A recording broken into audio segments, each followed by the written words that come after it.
Hello दोस्तों, नमस्कार। मैं हूं फिरोज और आप देख रहे हैं पवन इन्फोटेक चैनल। साथियों, पिछले वीडियो में तो हमने सीख लिया था कि सीधी रेखा किसे कहते हैं, वक्र रेखा किसे कहते हैं यानी घुमावदार रेखा किसे कहते हैं, या घुमावदार वस्तुएं किसे कहते हैं, या सीधी वस्तुएं किसे कहते हैं। आज हम उन्हीं सीधी वस्तुओं यानी रेखाखंड को मिलाकर के बहुत सारी आकृतियों को बनाएंगे, या वक्र रेखा से भी बहुत सारी आकृतियों को बनाएंगे और हम जानेंगे कि उनका क्या नाम है। तो चलिए वीडियो को शुरू करते हैं।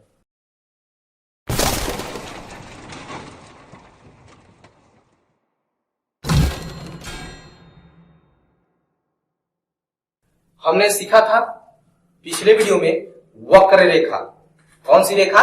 वक्र रेखा।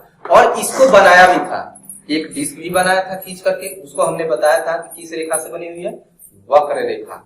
अब किस तरह का शेप तैयार हुआ था, आप इस तरह से गोल में कोई भी शेप लेकर के उसको आसानी से बना सकते हैं। जैसे ये डिस्क हुआ, ये टेप हुआ, या क्लिप हुआ, या आप जो दुकान पर ले जाते हैं सिक्का, कॉइंस जिसको बोला जाता है, इससे भी आप एक आकृति बना सकते हैं। देखिए, इसको मैं बना रहा हूं, ये मैंने लिया और यहां से घुमा दिया। क्लियर? जहां से शुरू किया वहीं पे आ गए। इस तरह की एक आकृति बन गई। तो इस प्रकार से इसको क्या बोलेंगे? अब देखिए, ये क्या है?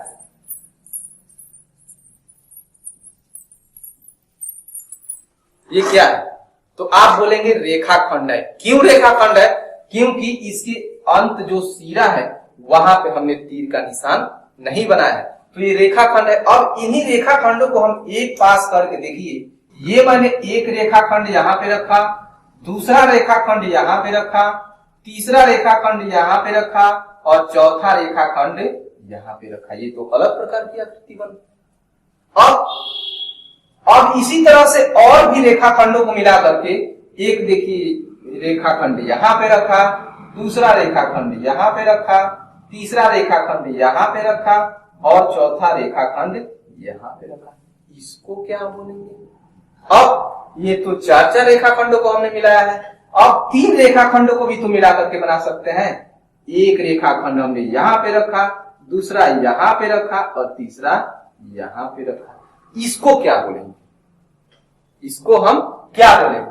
तो प्यारे दोस्तों, जब भी इस तरह की वस्तु आपको दिखाई दे, या कोई ऐसी टेढ़ी मेढ़ी रेखा यानी वक्र रेखा जो एक गोलाकार रूप लेती हो, यानी एक यहां से इसका मेन पॉइंट बना है, तो उससे जो इसकी दूरी है वो क्या हो, हर जगह समान हो, या वह हमेशा समान कोण पे घूमती हुई जहां से शुरू हुई थी वहीं पे आकर के खत्म हो जाती हो, उसे हम क्या कहते हैं?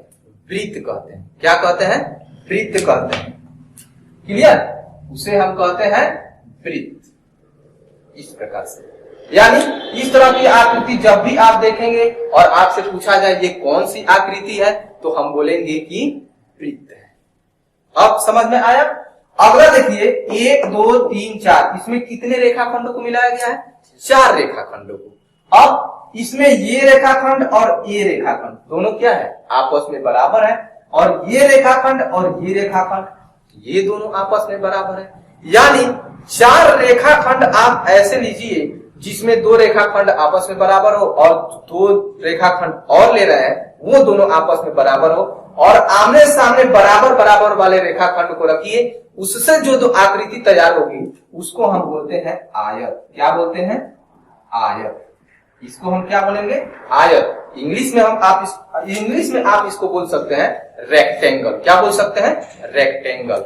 अब यहां पे देखिए 1 2 3 4, ये भी तो हमने 4 ही लिया।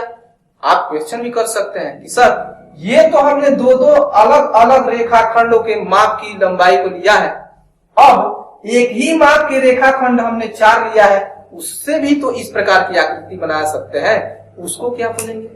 तो जब 4 रेखाखंड आप ऐसे लीजिए जिनकी लंबाई क्या हो? बराबर हो, यानी पहला रेखाखंड यदि 4 सेंटीमीटर का हो तो अन्य तीनों रेखाखंड भी 4 सेंटीमीटर का ही हो।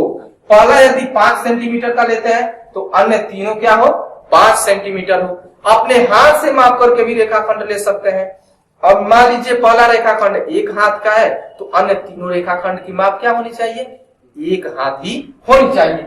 उससे हम जो आकृति तैयार करेंगे इसको हम क्या बोलेंगे, वर्ग बोलेंगे। क्या बोलेंगे, वर्ग बोलेंगे। और ये क्या हो, एकदम सीधा सीधा मिला हुआ, समझ में आया। इसको बोलते हैं कोण। क्या बोलते हैं, कोण। जैसे हम बोलते हैं कोना, कोना नहीं वो कोण होता है। क्लियर। उस कोण का ही बिगड़ा हुआ शब्द हम लोग इस्तेमाल करते हैं कोण, कोना। समझ में आया।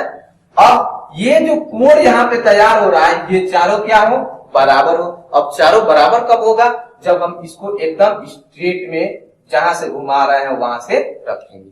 तो ये हमारा कहलाता है वर्ग। क्या कहलाता है, वर्ग कहलाता है। इसको हम क्या बोलेंगे, वर्ग। वर्ग मतलब स्क्वायर। समझ में आया। यानी चार रेखाखंड की ऐसा माप जो चारों रेखाखंड आपस में समान लंबाई के हों, उनसे हम मिला करके एक ऐसी आकृति तैयार करें जिसमें अंदर का प्रत्येक कोण भी आपस में बराबर हो, उनको हम क्या बोलेंगे, स्क्वायर बोलेंगे, यानी कि वर्ग बोलेंगे। और चार रेखाखंड ऐसे माप के जिनमें दो रेखाखंड की लंबाई आपस में बराबर हो और शेष दो रेखाखंड की लंबाई आपस में बराबर हो, उनको बराबर लंबाई के रेखाखंड को आमने सामने रख करके जो आकृति तैयार करेंगे उसको हम क्या बोलेंगे, आयत बोलेंगे। और इसके प्रत्येक रेखाखंड को हम क्या बोल सकते हैं, भुजा बोल सकते हैं। क्या बोल सकते हैं, भुजा बोल सकते हैं।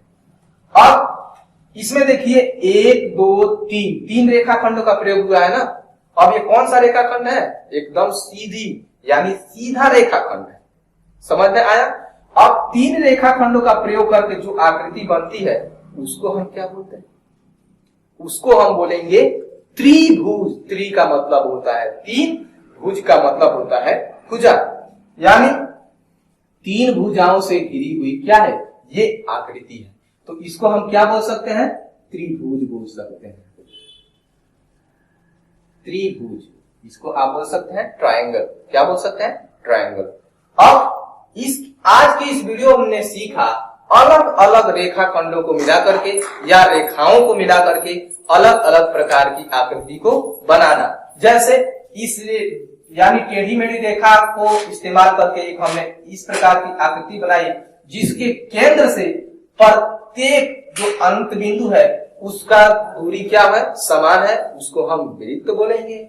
या वृत्त को बनाने के लिए आप किसका, सिक्के का इस्तेमाल कर सकते हैं, इस ग्रीप का या टेप का इस्तेमाल कर सकते हैं।